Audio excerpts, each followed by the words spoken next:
I have to give a huge shout out to Afro Elite for sending this story to me. It's almost like he knew I was going to talk about it. And when I saw the headline, I said, yep, I'm definitely going to talk about it. But before I actually get into it, I'm going to tell you of a story that I did last year and another story that I didn't get a chance to talk about, but I remember it clear as day when I saw the video. For those of you who were around during the earlier part of 2021, I did a story about a black man who owned I guess you could say a variety shop down in North Carolina, where he sold t-shirts or regular shirts and shoes where he made custom designs. I believe his business started more so on Instagram, and then it became so popular that people said you should open up a store, in which he did open up a store in a mall. Now, keep in mind, it was at a very interesting time because in 2020, a lot of people were struggling financially. But fortunately for him, he really wasn't. So he opened up his store inside of the mall. And in 2020, I believe he made over $1 million in revenue, which was phenomenal considering that particular year where, like I said, everybody was struggling financially. But then people in the mall, not the customers, but more so those who own the mall, started to quote unquote complain or tried to get him up out of the paint. So what ended up happening is one day out of the blue, a fight broke out near his store, not in the store, but near his store. And I believe that the people that were fighting happened to be two black people. And that was all the incentive that they needed right there to hand him a pink slip and say that he can't operate out of the store no more because under the illusion that he was bringing a quote unquote bad element to the mall. But we know what it was. And I can't remember his name or the name of his business. If I did, I would pull up the link and post it in the description so you can go back and get all the details. And I said in that video, I said he should just open up a brick and mortar store outside of the mall and just run his business that way. Now, I don't know what has happened since then. Hopefully he did do that because business was booming. It's not like his business was failing. And then on top of that, he was in a spot where he was competing against two major shoe stores. I believe they were Foot Locker and Finish Line. So you can't tell me that's not a coincidence. Like, you got this guy who's like a no-name individual who's doing better than two major companies. And then all of a sudden that happens. Like I said, not a coincidence. Now, the other story was a few years ago. I think this is before I started doing YouTube videos, where it was a black man who owned a jewelry store. I believe he owned a jewelry store. And this white guy comes in here plain clothes, unbeknownst to the black guy that it was an undercover cop. And the surveillance camera caught the cop putting a substance of some sort in a bag on the counter. Turns out that substance was cocaine. And the store owner saw it. And he was like, dude, he said, you left this. Like, he literally confronted the guy about it. And the white guy tried to act all oblivious. Of course, it wasn't going to work because the surveillance camera already caught him literally slipping something right there. Some of y'all may know what video I'm talking about because I saw it on some kind of Crime Stoppers or Crime Watchers type of thing. But the point of it is they were trying to plant cocaine on this guy in this store so he could get his store shut down. This is what I call, and I'm going to title the video this is what I call the modern day Black Wall Street. Back then, when Black Wall Street was booming, they had to get black people up out of there. Of course, they went about it in a very violent way, but the catalyst they used was a black man not physically, but assaulted a white woman, much how they did a lot of things back then as far as getting their quote unquote point across. See, back then they had to bomb black towns to get them out of there. But nowadays they like, that's too messy. That's going to bring too much attention. So let's find a way to quietly do that. And this is the kind of underhanded things that they do. I brought those two stories up because that's literally what this story is about. So this guy's name is Rashad Bailey. He's out of Chicago and he has a business, or should I say he had a business, because according to what I've heard and what you'll hear, his business was shut down because of quote unquote noise complaints. You heard that correctly. No illegal activity, no drugs being ran in and up out of there, no kind of suspicion, but noise complaints.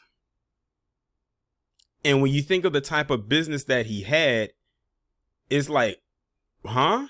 It makes no sense. But let me go ahead and get into the article itself. A Chicago restaurant owner is speaking out after the city yanked his license amid a battle over whether the place was an eatery or a nightclub. Fox Chicago reports Rashad Bailey opened dinner and a movie last year in Chicago's Lincoln Park. Now, I've heard about this Lincoln Park.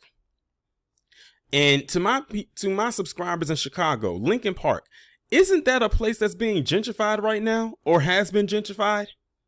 Because I'm noticing a pattern here. Whenever black people have a business in an area that's being gentrified, they find a way to try to get them up out of there, but then they'll bring every other group in. It doesn't have to necessarily be a white person. They'll bring every other group that's not black in there to replace it. And then all these issues just magically and mysteriously go away. The establishment served waffles, alcohol, movies, and music, catering to class reunions and birthday parties in a celebration of black love and gatherings, according to Bailey. So when you put all of that together, it can get a little noisy. And it's not like he didn't clear it with the city or the area saying it's going to be this, that, and the third. They knew this, but the thing is, I bet you business was booming. And look at what he catered to. He said to black love, so black couples. Not saying it was just limited to that, but that was his target audience. So they really had to get him up out of there. However, the location has been littered with complaints from neighbors about the noise, and the restaurant has been the scene of several fights and a shooting that took place in June 2021. Now, why does that sound like the one I talked about in the mall? And it's crazy because when you think about a lot of other establishments, they make it seem like black establishments are the only ones that can be prone to violence. And that's another stereotype. That is far from the case. It's fights and shootouts and whatevers that happen at other businesses, but they ain't trying to get them up out of there. But the minute it happens at a black establishment, oh, we got to get them out there, because the stereotype that black people bring bad energy or negativity or violence always sticks out like a sore thumb, even though that is definitely not the case. Every group has a little bit of violence in it, some more than others. And then on top of that, it says Chicago. So you already know when they say Chicago, it always links to crime and black on black this and black on black that.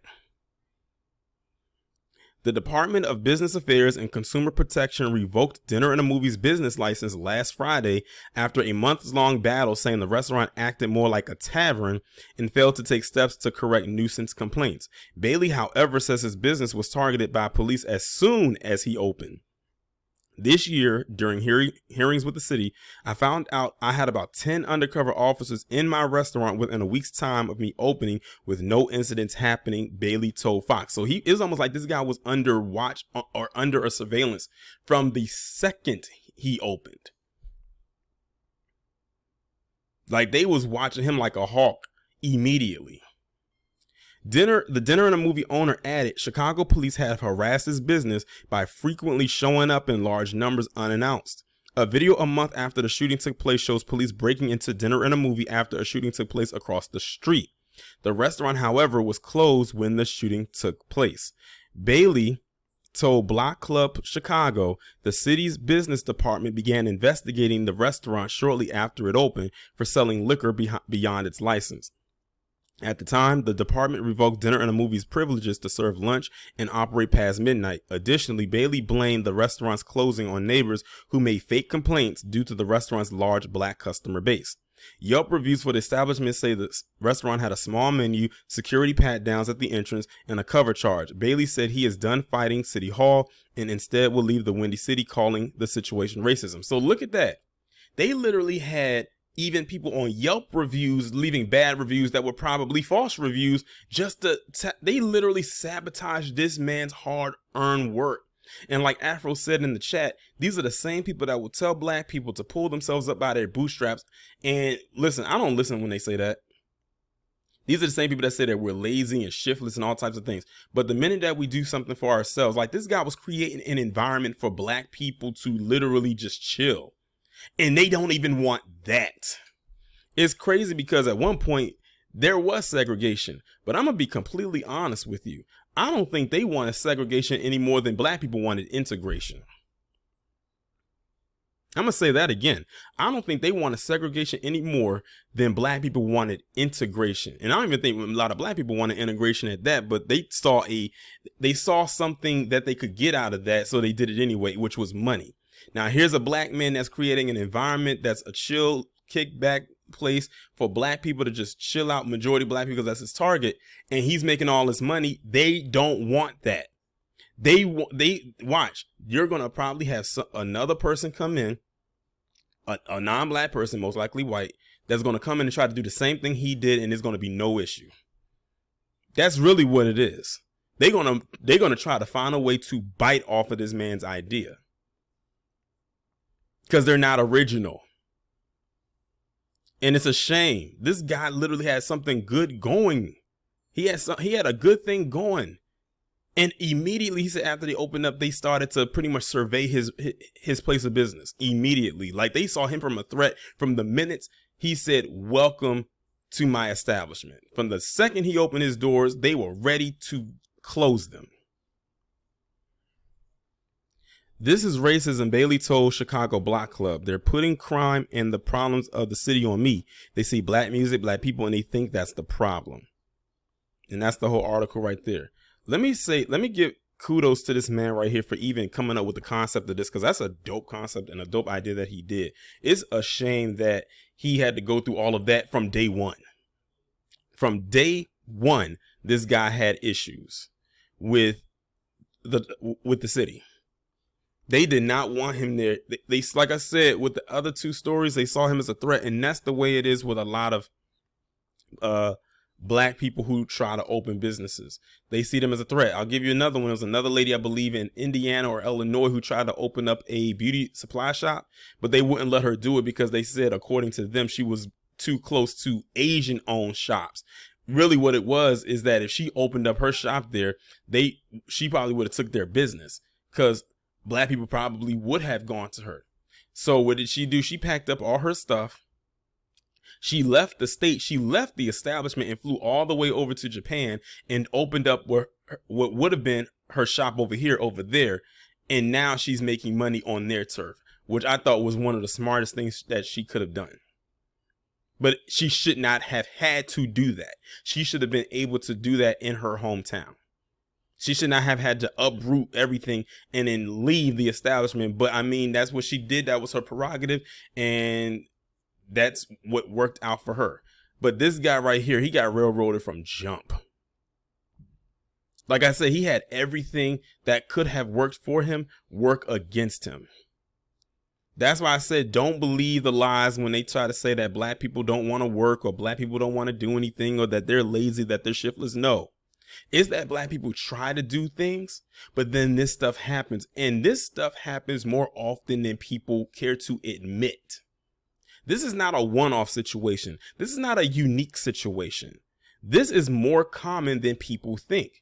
It's just that it does not get exposed the way that it should. I wish more stories would come out about this or like this. I wish they would not happen, but I wish more stories like this would get told.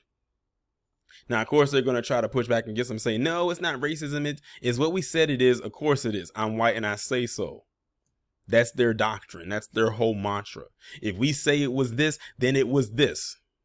Knowing damn well it was what he said. I truly 110% believe that this was a race thing.